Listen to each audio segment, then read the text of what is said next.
प्रेक्षकांनो, लक्ष्मीच्या पावलांनी या मालिकेचा 4 सप्टेंबरचा भाग तुम्ही बघत आहात. आता त्यामध्ये आज खूप छान दाखवलंय प्रेक्षकांनो त्यांनी. आता ही कला बिचारी मेहनत करून तिच्या आई वडिलांना मदत करायचा प्रयत्न करते, पण त्यामध्ये सुद्धा तिची स्वतःचीच बहीण कशी अडथळा आणते ते बघत राहा. आता या अद्वैतला तिने डिझाईन्स दाखवल्यात आणि अद्वैत म्हणतो, वाव, तू खूपच छान चेंजेस केलेत सगळे खरे. आता ही कला मुद्दाम त्याची फिरकी घेते आणि म्हणते, अरे चांदेकर, काल तू गाणं म्हणलंस म्हणून माझा मूड फ्रेश झाला, नाहीतर माझ्याकडनं हे सगळं काम करणं शक्य नव्हतं बरं. मग आता अद्वैत म्हणतो, उगा खोटं बोलू नकोस तू, मला माहितीये माझ्या गाण्यामुळे तू इरिटेट झाली होती, हे तू फक्त मला वरचेवर बोलतेस. त्यावर कला म्हणते, अरे शपथ बाबा, मी खरं बोलतीये तुझ्याशी. अद्वैत म्हणतो, तुला काय मी वेडा वाटलो का ग? नाही, कदाचित गाण्यामधनं मला माझ्या भावना व्यक्त करता आल्या नसतील, पण मला समजतं माझ्याबद्दल कोण काय बोलतंय, ते कोण माझ्याशी काय बोलतंय आणि ते बोलण्यामागे त्याच्या काय भावना आहेत हे सगळं कळतं बरं का मला खरे. आणि तू तुझ्या आईकडे माझे घराणे करत होतीस. आता कला म्हणते, असं काय करतोस तू चांदेकर? म्हणजे आईशी फोनवर बोलताना मी केली थोडी तुझी मस्करी, पण मुद्दाम थोडी केलं मी. आणि काय रे चांदेकर, त्याने काय फरक पडतोय? तू सुरात गायलास काय नाही गायलास काय, त्याने काही फरक नाही पडत. तुझा हेतू चांगला होता ना, आणि तो साध्य पण झाला. तुझा हेतू चांगला होता म्हणून मी चांगलं काम करू शकले ना. आता म्हणालास की नाही तू, you are great, you are amazing. त्यावर अद्वैत म्हणतो, मी तुला नाही म्हणालो you are great, you are amazing, मी डिझाईन्सला म्हणालो ग्रेट आणि अमेझिंग. कला त्याला चिडवायचं काही कमी करत नाही आणि म्हणते, ग्रेट, ठीक आहे, पण अशा पद्धतीने तू गाणं गायल्यामुळे माझं काम वेळेत पूर्ण झालंय. पण एक गोष्ट कळलीये मला चांदेकर, म्हणजे तुला सुरात गाण्यापेक्षा कधी कधी असं वेगळ्या पद्धतीने तू गायलास ना तर खूप छान वाटतं. नाही म्हणजे आता अद्वैत तिच्याकडे रागाने बघतो. मग कला म्हणते, बरं ठीक आहे, सॉरी, आता मी माझी मस्करी इथेच थांबवते, चल आलेच मी. आता अद्वैत तिच्याकडे बघतच राहतो. कला जाणार पुढे, तेवढ्यात अद्वैतने तिचा पटकन हात धरलाय. कला घाबरून जाते ना आणि त्याच्याकडे अशी बघायला लागते. आता अद्वैत तिच्याकडे बघायला लागतो आणि मग पटकन दोघंही असा हात सोडून देतात. मग आता अद्वैत म्हणतो, ते मी बोलायच्या नादात विसरून गेलो, तू फाईल आता कपाटात ठेवलीस ना, ती देशील का मला? आता कला म्हणते, हो देते. कला त्याच्या हातात फाईल देते. पण आता अद्वैतचं हे खोटं खोटं नाटक नव्हतं बरं का. तो एकदम कलाकडे बघून जरा भुलूनच गेला. तिचे डोळे आहेतच तेवढे सुंदर. छान दाखवला त्यांनी हा सीन. पण आता बघा ही नैना जरा जास्तीच माज करते. आता ती त्या राहुलला खूप डिवचत असते. नैना मेकअप करता करता त्या राहुलला उगाच डिवचत असते बरं का. काय मग राहुल, जाणारेस की नाही ऑफिसमध्ये आज? नाही, आबांनी तुला माझ्या शब्दाखातर मी बोलले म्हणून ऑफिसमध्ये जाण्याची परवानगी दिली आहे. तो राहुल खूप चिडतो आता आणि उठून येतो आणि त्या नैनाचा हात धरतो आणि म्हणतो, ए नैना, चुप बस, जास्ती शहाणपणा करू नकोस. तुझ्या डोक्यात काय चाललंय ना ते मला बरोबर कळतंय. तुझे घरचे ओळखत नसतील ना, तेवढं चांगलं मी तुला आता ओळखायला लागलोय. आता लगेच नैना त्याला म्हणते, अरे असं काय करतोस राहुल, चिडतोयस काय रे? अरे तूच विचार कर ना, मी तुला जे काही बोलले ते चुकीचं होतं का? आता राहुल तिचा हात झटकतो आणि म्हणतो, ए माझा हात लावायचा प्रयत्न करू नकोस. आबा तुला जे काही बोलले ना ते का बोलले हे तुला चांगलं माहितीये आणि तू हे सगळं मुद्दाम करतेस माझ्या विरोधात वागून. नैना त्याला म्हणते, बरं तुझं सगळं म्हणणं मान्य आहे मला राहुल, पण जरा विचार कर ना, आपल्याला इथे खायला मिळते, राहायला मिळते, ते सगळं उपकार म्हणून. जरा विचार कर ना, आपण असं लोकांच्या उपकारावर जगायचं का? आणि विशेष करून त्या कला अद्वैतच्या. हे बघ, तू मेहनत करून जर पैसे नाही कमवलेस ना तर आपल्याला त्या कला आणि अद्वैत कडून पैसे घ्यावे लागतील. आता राहुलला कंटाळा येतोय हिचं बोलणं ऐकण्याचा. आता ही नैना म्हणते, हे बघ, ते आपल्याला पैसे देतील सुद्धा, पण ते देखील उपकार म्हणून. हे बघ, माझं विजन ना एकदम क्लिअर आहे. मला आता काही महिन्यातच बाळ होणार आहे, मला स्वतःला मेंटेन करायचंय, त्यासाठी किती खर्च येणार आहे मला माहितीये का तुला? अरे आता सुद्धा मी जे काही मेकअपचे प्रोडक्ट वापरते ना त्याचा महिन्याचा खर्च 50,000 रुपये. आता काही दिवसांनी मला प्रेग्नन्सीचं वॉर्डरोब चेंज करावं लागणार आहे, त्यासाठी मला किती पैसे लागणार आहे माहितीये का तुला? आणि राहुल, मला माहितीये तुझं माझ्यावर खूप प्रेम आहे, तू माझी प्रत्येक इच्छा पूर्ण करणार आहेस ना. प्लीज राहुल, अरे असं काय करतोयस, माझी इतकी तरी इच्छा पूर्ण कर ना. राहुलला आता असं वाटतंय हिच्या कानाखाली हाणावं की काय. पण आता नैना म्हणते, बरं ठीक आहे, माझं राहू दे, पण तुझे स्वतःचे काही गोल्स असतील ना. अरे आयुष्यामध्ये एन्जॉयमेंट असते, पण फक्त एन्जॉयमेंट नसते रे, आपल्याला कामं करावे लागतील ना. राहुल तिचा ऐकतो आणि म्हणतो, ए चुप्प बस ग, जास्ती बोललीस ना तर तुझी लायकी दाखवून द्यायला मला वेळ नाही लागणार. आता राहुलने तिचं ते ड्रेसिंग टेबलचं ते आरसा आहे ना, तो जोरात लात मारलाय त्याला आणि निघून गेलाय. राहुल असं जेव्हा राग राग बाहेर जात असतो तेव्हा ही रोहिणी त्याला थांबवते आणि म्हणते, राहुल कुठे निघालायस एवढ्या तावातावानं? राहुल म्हणतो, ती नैना ती मला इरिटेट करतीये मॉम, तिला ना मी आत्ताच चांगलं सुनावून आलोय, लायकी दाखवले मी तिला तिची. आता लगेच ही रोहिणी म्हणते, ए राहुल अरे रिलॅक्स, तुला खरं सांगू का, नैना काल जे बोलली ना ते बरोबर होतं. राहुल म्हणतो, मॉम तू सुद्धा? रोहिणी म्हणते, बरं जाऊ दे, सोड तिचा विषय, पण मला आता एक सांग, चांदेकरांच्या म्हणजे पेढीमध्ये सगळ्यांची सॅलरी झाली आहे ना, मला ना आत्ताच्या आत्ता सगळ्यांची नावं आणि कोणाला किती सॅलरी झाली आहे ना ती लिस्ट काढून दे. आता राहुल म्हणतो, बघतो मी. आता रोहिणी म्हणते, बघतो नाही, आधी पूर्ण कर, तुला जी जबाबदारी देते ना मी ती आधी पूर्ण कर, नाहीतर सगळ्यांसारखं मलाही असं वाटेल की तू काहीच कामं करत नाही. अरे बाबा हो तरी म्हण मला आता. राहुल आता वैतागून गेलाय या दोघींना. ओके असं म्हणून तो तिथून निघून गेलाय आणि त्याने त्याचं काम पण चोख केलंय बरं का. आता लगेच त्यांनी पुढचा सीन घेतलाय. आता ह्या कलाच्या आई तिच्या बाबाच्या डोळ्यात औषध टाकत असतात आणि त्यांना म्हणत असतात, बरं झालं निदान मेडिकल मधून काही नाही तर हे औषध आणलं तुम्ही, निदान डोळ्याला तरी आराम मिळेल. पण आओ बाकीच्या औषधांचं काय करायचं हो आपण? आता त्या कलाचे वडील जरा टेन्शन मध्ये चाललेत. आता ते त्या संगीताताईला म्हणतात, अगं बस कर ग संगे, तुझे डोळे चांगले आहेत ना, मग आता तुला काही परिस्थिती दिसत नाहीये का? अगं आपलं ऑपरेशन करण्यासारखे पैसे आहेत का आपल्याकडे? साधे औषधं आणायला पैसे नाहीयेत आपल्याकडे, ऑपरेशन कुठून करणार आपण? आणि ऑपरेशन केल्यानंतर 3 महिने खर्च येईल तो वेगळा. आता एक सांगतो तुला संगे, जोपर्यंत आपल्या डोक्यावरचं कर्ज फिटत नाही ना तोपर्यंत ऑपरेशनचा विषय काढू नको माझ्याकडे, बस झाला आता. नाही म्हटलं ना अजिबात विषय काढू नकोस. आता मात्र संगीताताई विचार करतात, कला किती काय करते आपल्यासाठी, हे सगळं त्या मनामध्ये बोलत असतात. आता कला सासरी जाऊन पण इतके पैसे कमवतीये आणि ते पैसे सुद्धा तिने सगळे इथे आणून दिलेत आमच्यासाठी. तिला स्वतःची हाऊस मौज पण नाही करतायत. मी म्हंटल तिला स्वतःची हाऊस मौज, पण ते सुद्धा नाही म्हणाली ती. आता माझी कला काम करणार ते फक्त आमच्यासाठी का?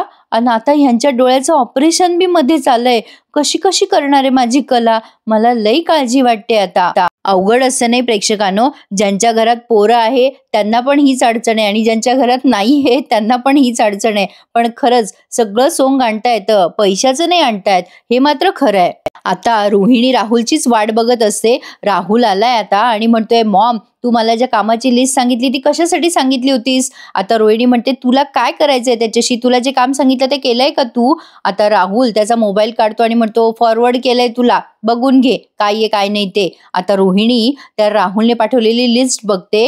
राहुल तिथून निघून जातो आणि रोहिणीला कलाचं नाव लिस्ट मध्ये दिसतंच. रोहिणी आता मनात विचार करते, अरे वा, कला खरेला सॅलरी क्रेडिट झालीये, तर आता ही कला हे पैसे कुठे खर्च करते हे बघावं लागेल आणि उरलेलं काम मला लगेच करता येईल. अर्ध तर काम आता झालंच आहे. अरे यार प्रेक्षकांनो, या बाईला काय करायचंय? म्हणजे स्वतः तर काही कामं धामं करत नाही, माहेरच्यांच्या जीवावर जगते, पण ती बिचारी कला मेहनत करते तर तिच्या पैशावर हिचा डोळा आहे. काही अर्थ आहे का याला? प्रेक्षकांनो आता बघा मालिकेमध्ये काय काय दाखवतात, म्हणजे हद्द झाली. खरं तर मला सांगायला ऑकवर्ड होतंय ऍक्च्युली, खरं असं सांगू नये चार चौघामध्ये.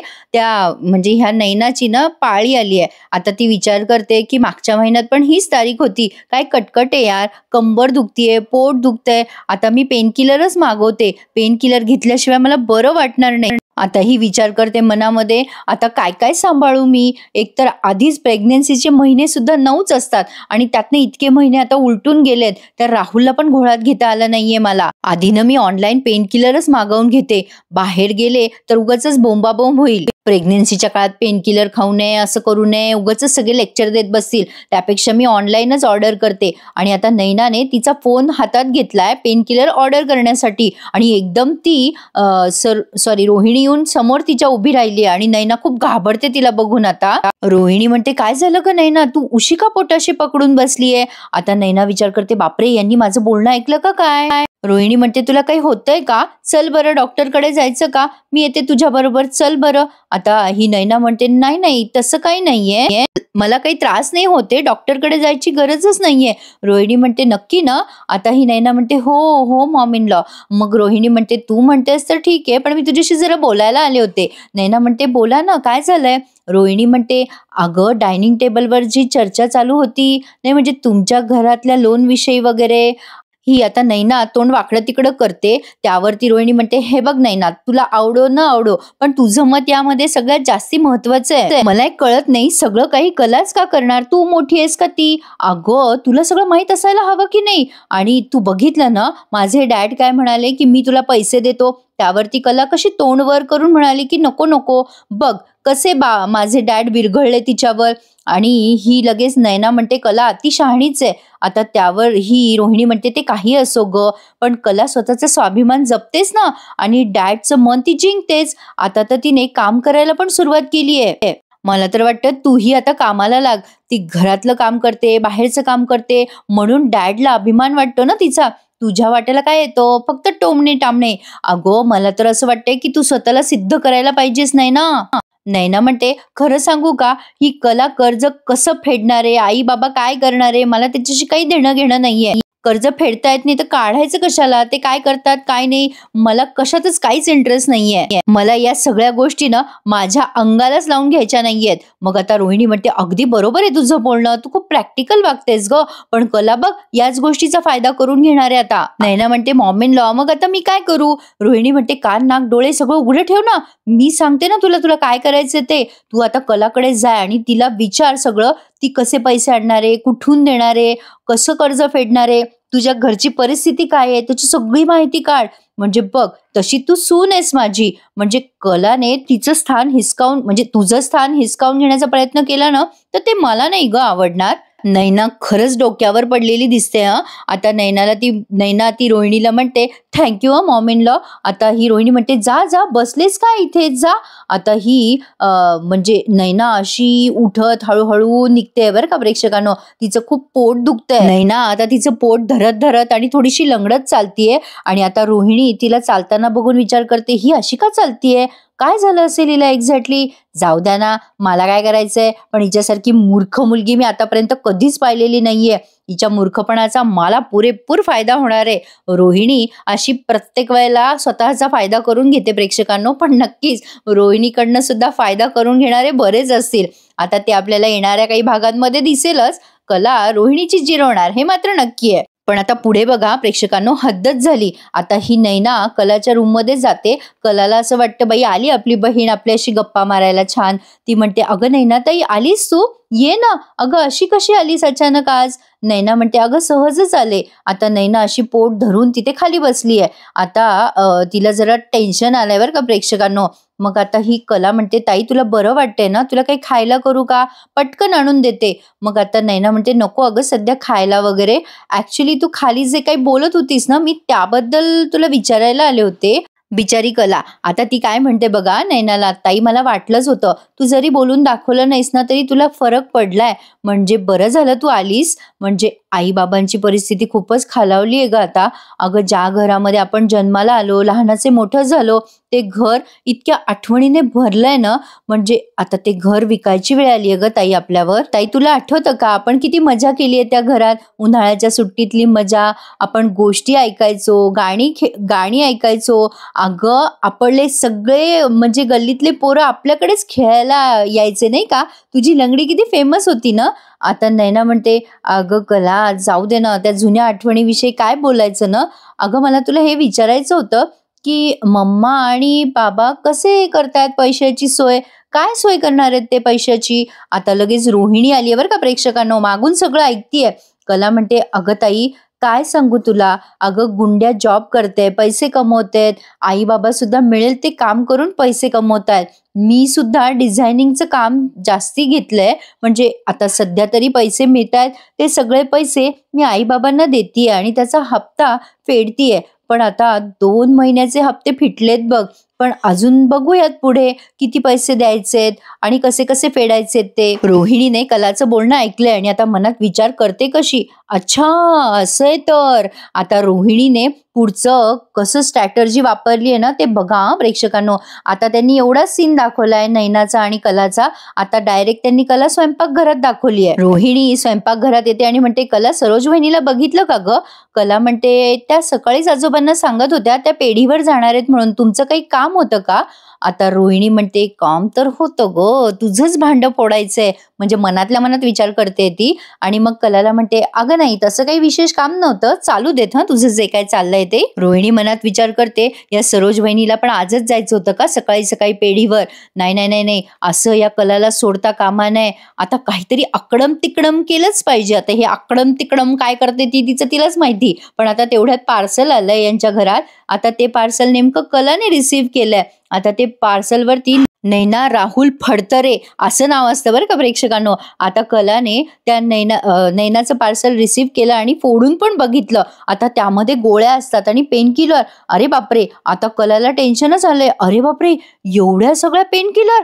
ताईला कळत नाही का प्रेग्नन्सीमध्ये पेन किलर घेऊ नये म्हणून? आता ही नैना तिचं पोट शेकत बसलेली असते कारण तिला पाळी आली आहे. होत असतो कधी कधी त्रास. पण आता ही वैतागते नैना, कारण कला तिला आवाज देत असते. नैना विचार करते काय प्रॉब्लेम आहे हिला, मूर्ख कुठची. कला म्हणत असते नैना ताई खाली ये लवकर. रजनीताई म्हणतात काय झालं ग, कशाला हाका मारतेस? अगं बाई इतक्या मोठे पेन किलर. आता ही नैना येते आणि म्हणते काय झालं ग, कशाला हाका मारतेस, मी किती दचकले. आता कला म्हणते हे काय आहे ताई, हे कशाला ऑर्डर केलंयस तू? आता नैना म्हणते ते मी ऑर्डर केलंय, माझं नाव आहे तर माझंच आहे ना ती. आता ही कला म्हणते अगं ताई हे पेन किलर आहे, ती काही मल्टीव्हिटॅमिनची गोळी नाहीये. आता रजनीताई म्हणतात बाय बाई पेन किलर. अगं नैना पेन किलर घेऊ नये प्रेग्नन्सीमध्ये, तुला एवढं कळत नाही का? अगं तसं सुद्धा डॉक्टरांना विचारल्याशिवाय कुठल्याच गोळ्या औषधं घ्यायच्या नसतात. असं कसं माहिती नाही ग तुला? आता मात्र रोहिणीला चांगली शंका यायला लागली आहे. आता मात्र कला चिडते आणि म्हणते ए ताई तुला विसर पडतोस. कला खूप ओरडते नैनावर आणि म्हणते काय ग ताई तुला विसर पडतोय का? तुला प्रेग्नन्सी आहे म्हणून काय बेजबाबदारपणा आहे हा? आता मात्र आजोबा पण बोलतात मध्ये आणि म्हणतात काय ग रोहिणी, अगं तुझ्या सुनेला काही कळतं की नाही? अगं तू लक्ष द्यायला नको का? अगं ती अशा काय गोळ्या घेतीये गरवरपणात आणि ती असं वागते हे तुला माहितीये ना, मग तुला डोळ्यात तेल घालून लक्ष द्यावं लागणार ना तुझ्या सुनेकडे. रोहिणी आता उगाच दाक्षायणी काहीतरी ओरडायचं म्हणून ओरडते या नैनावर आणि म्हणते काय ग Naina, what is this, pain killer घ्यावात का प्रेग्नन्सीमध्ये? अगं स्वतःचा नाही पण निदान स्वतःच्या बाळाचा तरी विचार कर. आता लगेच नैनाचा इगो हर्ट झालाय. नैना विचार करते अरे देवा, ही कला पण ना किती ओव्हर करते. सगळ्यांसमोर असं पार्सल फोडायची काही गरज होती का माझं? रोहिणी लगेच म्हणते सॉरी हं डिअर, म्हणजे चिडले मी, पण तू स्ट्रेस नको करून घेऊस स्वतःला.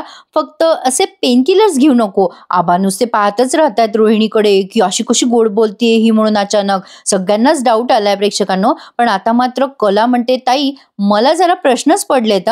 आता लगेच ही नैना वैतागून म्हणते काय ग कला? आता कला म्हणते तू खरंच प्रेग्नेंट आहेस ना ताई? आता आबा लगेच कलाकडे बघायला लागतात आणि रजनीताई सुद्धा.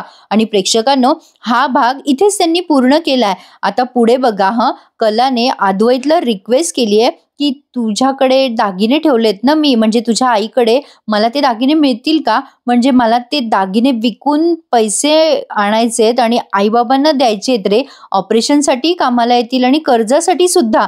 मग आता त्या नैनाने कलाला पैसे देताना बघितले अद्वैत आणि कलाला, म्हणजे अद्वैत तिला काही पैसे देऊ करतोय, कदाचित अद्वैतने कर्ज म्हणूनच दिले असतील. पण आता लगेच रोहिणी त्या नैनाचा हात धरते आणि तिला बाजूला करते आणि म्हणते चुप्प बस, आता तू घरी जा आणि तमाशा कर. जेव्हा कला म्हणजे तुझ्या आई वडिलांना पैसे दिल ना तेव्हा मोठा तमाशा कर. आणि आता इकडे कला तर खुश झालेली असते अद्वैतवर की त्याने पैसे दिले आणि ती त्याला थँक्यू म्हणते. प्रेक्षकांनो एक प्रोमो आलाय आता 6 तारखेचा लक्ष्मीच्या पावलांनीचा. त्यामध्ये कलाने पैसे दिले तिच्या आई वडिलांना आणि सरोजने खूप तमाशा केलाय की यापुढे हिने खरेंना पैसे द्यायचे नाही. मग आता कलाने एक आगळं वेगळं प्रॉमिस केलंय, त्याचा मी रिव्ह्यू तुम्हाला दिलच, तो बघा. आजचा भाग कसा वाटला मला कमेंट करून सांगा आणि प्लीज आवडल्यास लाईक शेअर आणि सबस्क्राईब करायला विसरू नका. प्लीज प्रेक्षकांनो नक्की सबस्क्राईब करा. धन्यवाद.